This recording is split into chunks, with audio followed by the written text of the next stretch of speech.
Good morning. Today is May 8th. It's a Thursday. Driving into work.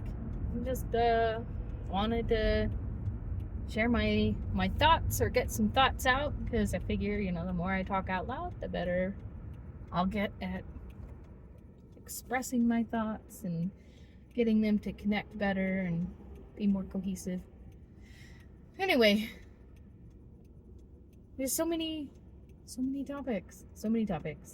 But one I think I want to talk about. I think I've talked about Elon Musk before. And I've talked to my sister. And my sister genuinely believes that Elon Musk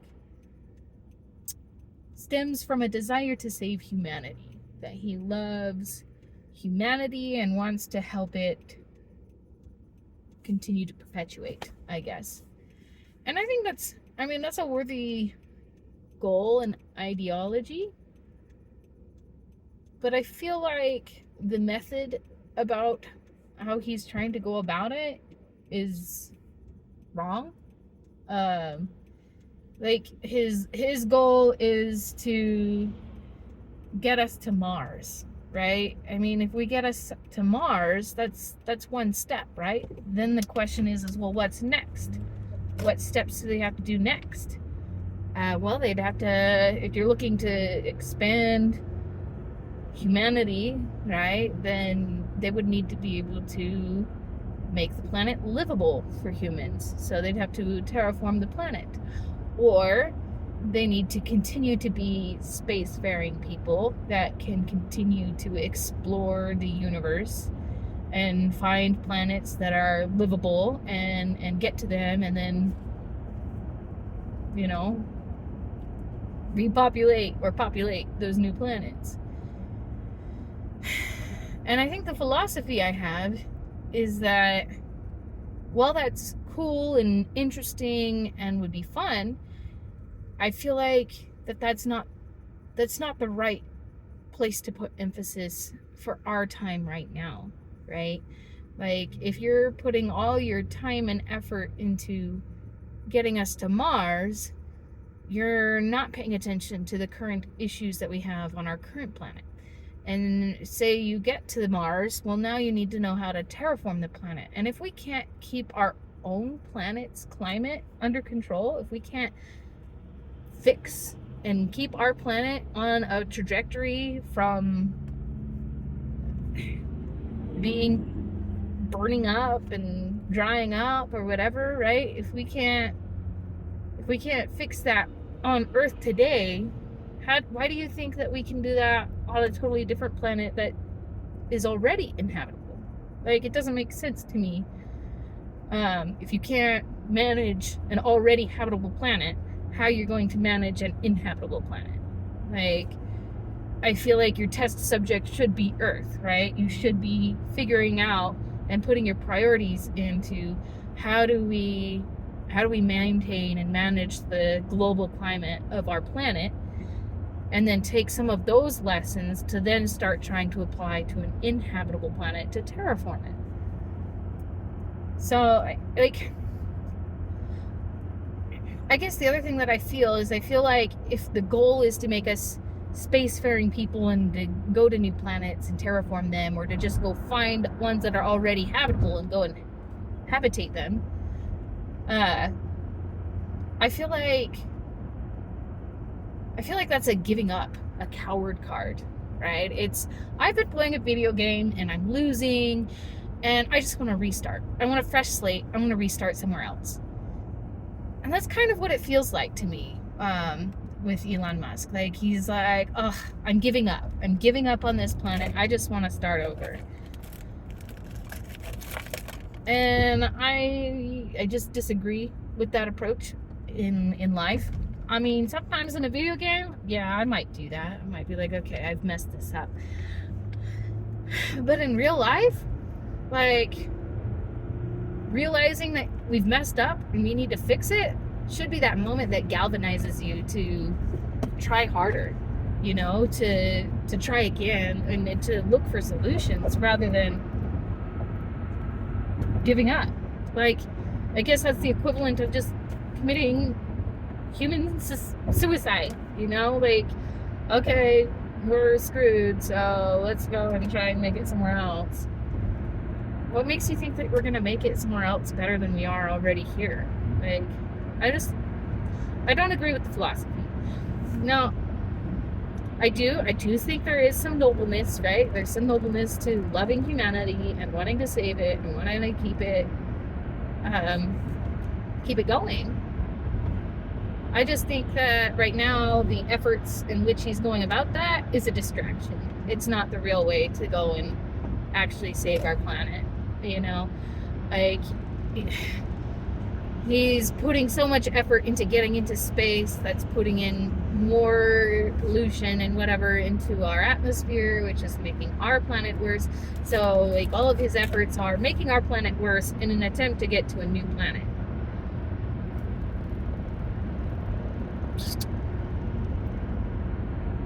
That has a base point worse than where we're at, you know?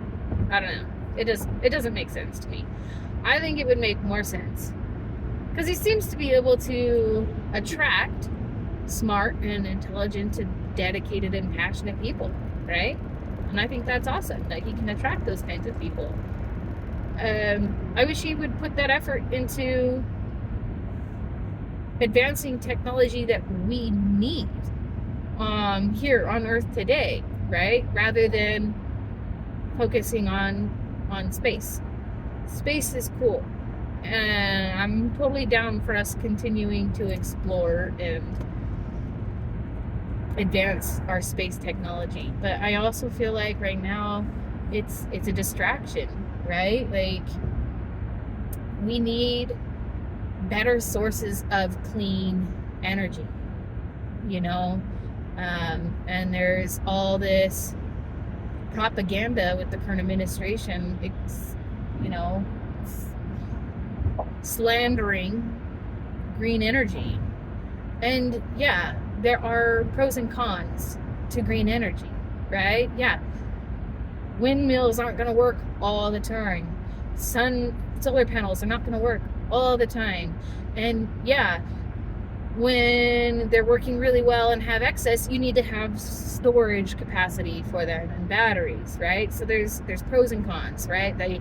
Those take up physical space, and then they work intermittently, which isn't ideal for a society that constantly requires power. I get why they want to drill more and get more gas, but as an American, as a scientific leaning person, I guess, as an engineer, I think the best efficiency would be to be focusing our technology on nuclear energy. I know that there's been scares in the past with nuclear energy, and that if handled wrong can have some devastating environmental impacts, but there have been so many advances in technology, in nuclear technology, that it is much more safe than it was at the beginning. And if we were to refocus all of those efforts, all the effort that Trump is putting into reopening coal mines and restarting coal plants and getting all of this dirty energy back into our air, if he just redirected all of that energy into scientists and research on nuclear energy, I'd be much more supportive, right? I understand our need for energy, right? We have currently a race for AI to see who can stay on top of the newest technology about AI. And that takes a lot of power, and it needs a lot of consistent power. So I get that maybe we would need a short term, you know, couple years, 1 or 2 years, maybe 5 years at most. I would love it to be shorter than that, right? But do a short term reopening of coal plants and whatnot, with the backup long-term plan of we're investing a bunch of research money, time, and technology into nuclear energy. Because nuclear energy is going to be more productive. It's going to be consistent. It's going to take less floor space. It's not going to take up as much physical space as other sources of clean energy will be.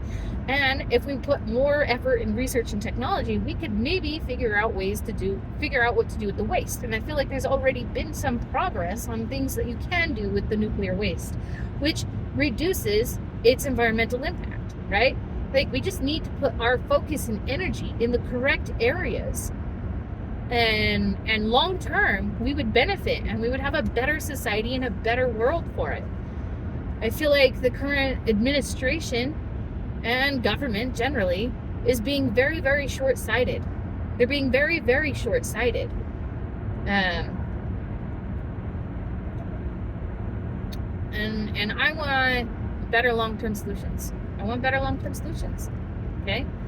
So I absolutely think nuclear energy is the way to go. It's the way to go. It's the only way to go to produce enough energy without environmental impacts by consuming and using up so much land space, and without putting tons of carbon into the air, right? The other thing that we could be focusing our scientists on and research on is carbon capture machines. So say we figure out nuclear energy and we unlock that potential. We unlock that potential of all that excessive amounts of power and unlimited, basically, power, and power that is clean comparatively to oil and coal and all of that, right?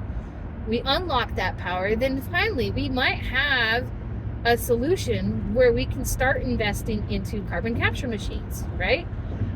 From what I understand, there are some prototypes and things out there, but they require a lot of energy. And if that energy source is coming from coal and oil, then it's using more coal and oil than it is recapturing, so it's not efficient, right? So if we get that nuclear technology figured out, then we can go and start working on the carbon capture machines, and we can start pulling the carbon out of the atmosphere so that we can start reducing the effects of greenhouse gases, right? Those are solutions. Those are areas what we need that we could be focusing our efforts on. Instead, our administration is slashing education. They're slashing technology. They're slashing budgets, and they're trying to control what people can learn and get degrees in, and they're getting rid of grants, and they're limiting research. And I feel like they could do so much better redirecting it, right? Instead of just cut, it's, okay, this is maybe a noble cause, but it's not what our society needs right now. So we're going to redirect that energy and effort into something else, right? Like a redirection. I would be much more behind a redirection of energy and efforts and budgets than I am just cutting it.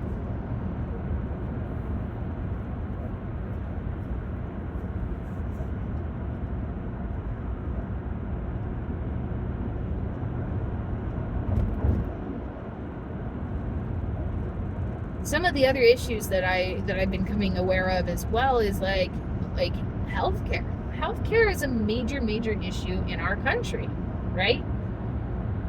And how do you solve that? Well, from some of the limited research I've done, I can't claim I've done a lot. Some of the little limited research I've done shows that as a government and a country, we basically made this an issue ourselves. We did this to ourselves by putting a cap on the number of residents and graduate students, basically, that you can have per year in the US, which limits and reduces the number of doctors you end up with. And that limit has stayed stagnant for several decades. So even though our population has grown, our number of doctors or whatever has not grown enough, not comparatively to the population growth, and that's led to a healthcare crisis where a lot of people can't see a doctor as quickly as they need or would like. They have long wait times. They have 6 months, 30 weeks, or however long, right, to wait before they can be seen by a specialist. And we did that to ourselves. We did that to ourselves by putting that cap in our government. Like, our government could fix that problem by putting in initiatives and programs to incentivize more young people to become doctors. Like, that's something they could do.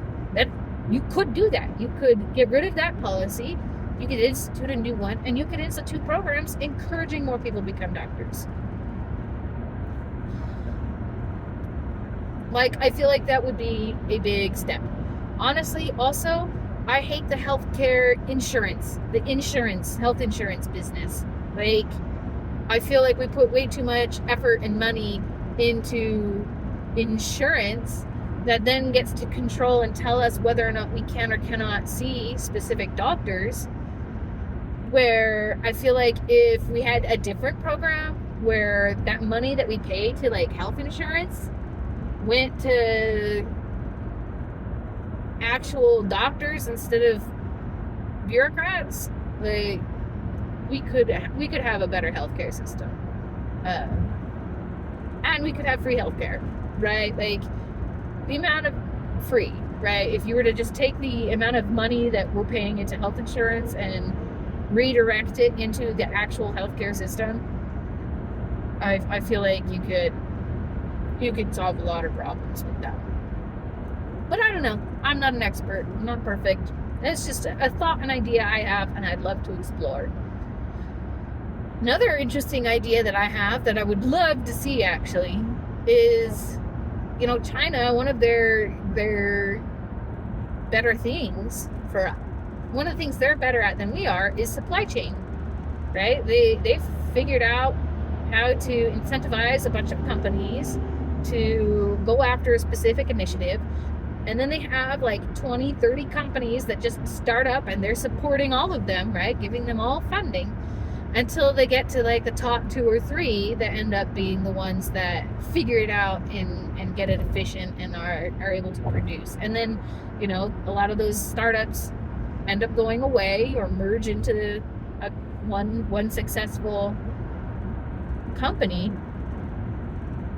But they figured out how to incentivize and get people to take on those risks and to try and start something. And then they figure out their supply chains really quickly and really easily.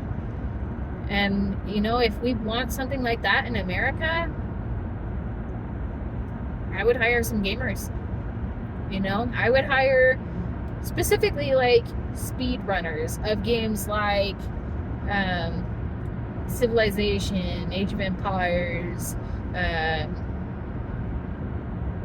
what's the other one I'm thinking of?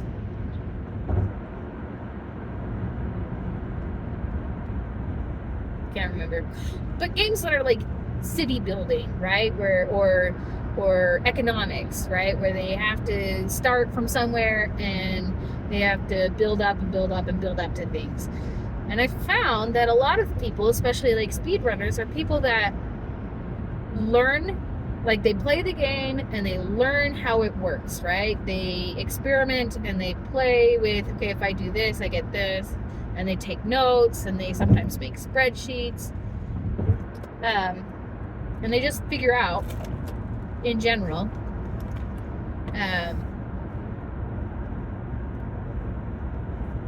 how much, like what levers do what, right? And they put a lot of effort into it. And then once they kind of like know the basics and they know the rules, then they're capable of just streamlining and making it super efficient and super quick and super fast. And I feel like if you got people like that in the government, be like, hey, we have this problem with this particular supply chain, and you gave them data and gave them time to analyze and kind of play a little bit with, well, if we do this or do that, how does it affect the output,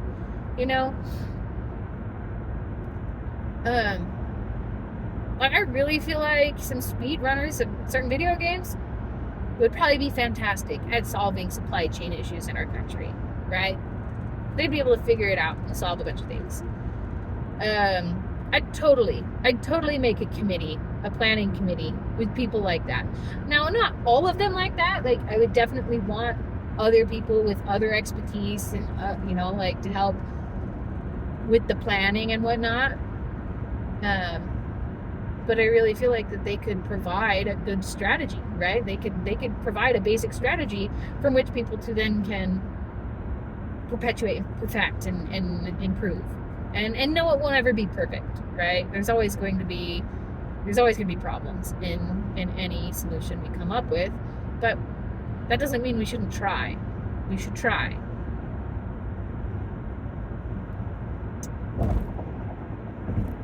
Anyway. Also, I have discovered that my favorite way of getting news currently is by watching and listening to like the hearings and speeches directly. So currently I think Forbes Breaking News Live or whatever is what I end up watching, and I just listen to them on 2x speed. So a little bit after it's gone on, right, and then I'll go and listen to it a couple hours later. I listen to it on 2x speed, which makes it more manageable because those can get really long. But I actually really like listening to them because I get to hear directly what people are saying. I kind of get a feel of what they're arguing about and what the two sides are what points they're trying to make. And then if I listen to any podcasts, political podcasts later, I know what they're talking about. I know what they're referencing to. And I'm like, that makes sense, But I don't know. Yesterday I was listening to the emergency hearing from the Doge Committee, led by Chairman Marjorie Taylor Greene, whom I can't stand personally. She sounds like a salesman for snake oil. Sorry, my opinion. Anyway, she was having an emergency hearing on keeping male athletes out of women's sports. And like, sure, there's a debate to that, I guess, but I don't think that that's the purview of the Department of Government Efficiency. Like, I don't think that that's their job and what they need to be worried about, right? They're not the ones, like, them having a hearing about essentially 10 athletes, 10 trans women in a fencing competition, I think is waste and abuse of our government's time and money and efficiencies. Like, you're wasting our time, you're wasting our money to have this kind of debate about 10 people, right? Like, in one sport. That's just one sport, right? I mean, sure, there's more in other sports, but that's just fencing. And I just think that that's ridiculous. That's 10 people on the scale of millions, when you could be discussing about Medicaid, you could be discussing Medicare, you could be discussing Social Security programs, you could be discussing so many other things that affects 1,000 times more people than trans athletes in women's sports right now. Like, if your goal and your job is about efficiency, you need to have a list of things, right? And you need to prioritize them based on what's going to affect the most number of people, right? You need to prioritize, and you need to go and get the most efficient things done in the areas that affect the most people. That's efficiency. What's not efficiency is discussing a topic on 10 people out of an entire country of people, millions of people, and you're going to discuss about 10. That's waste. That's inefficiency. And yeah, the Republicans, the right, they did make some valid points about actual statistics between men and women. What they didn't point out, and what they wouldn't allow their witnesses to point out, was that men who undergo hormone therapy for over a year experience drastic changes to their body, and they did not provide any of the statistics of any of the studies of these people and what their statistics are like to cisgendered women at that time. After a year, right? Like, they wouldn't even let them make those statistics known. And there are real statistics that you can find and see. And yes, it is dramatic. It makes a big impact on their bodies. How, you know, I don't know. This is a different argument. One I really don't care about. One we really don't need to get into the weeds about in our government, about our government efficiency. You know, I think that's a philosophical debate that people should be having around the dinner table or whatever, if we were returned to civil discussions again. I think that's something that people should debate, right, and talk about. But I don't think that that's what our government should be focused on, especially not our Department of Government Efficiency.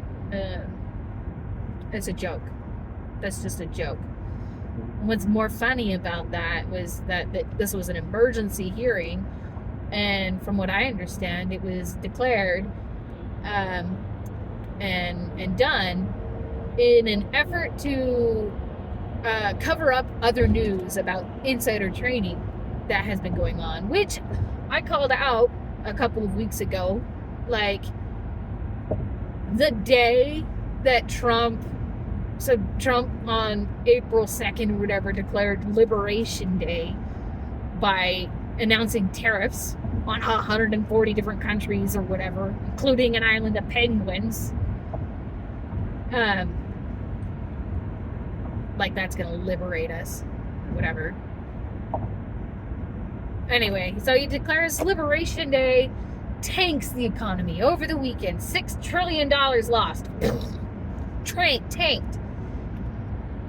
And the day before he announces that he's going to turn off the tariffs, several of his friends and political affiliates buy a bunch of stock. And then the next day, he announces at noon, hey, now's a great time to buy, and then announces at 1 the renunciation of the tariffs, or the pause on the tariffs, which makes the market jump up. And so all these people who had previous knowledge that he was going to do this stocked up, bought a bunch of stuff, and then he tells the public about it an hour before he announces to try and cover up his tracks about the insider trading that just happened, trying to make it seem like, well, it was public, everybody had the opportunity. No, they didn't. They did not. You gave the average public half an hour to an hour of some notice. Other people had a day. Like, not okay. And as far as I'm aware, that the insider trading investigation was being announced yesterday, and Miss Marjorie Taylor Greene is one of those people alleged to have participated in that insider trading. And the theory is that they announced this emergency hearing on this thing to try and provide other news that could be discussed, to provide Fox News some new spectacle they can talk about. Whatever. It was a joke.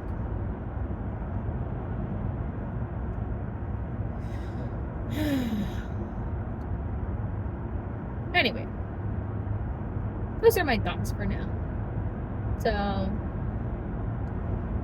if I end up sharing this, hopefully you don't mind my randomness and my as I drive to work. Good luck.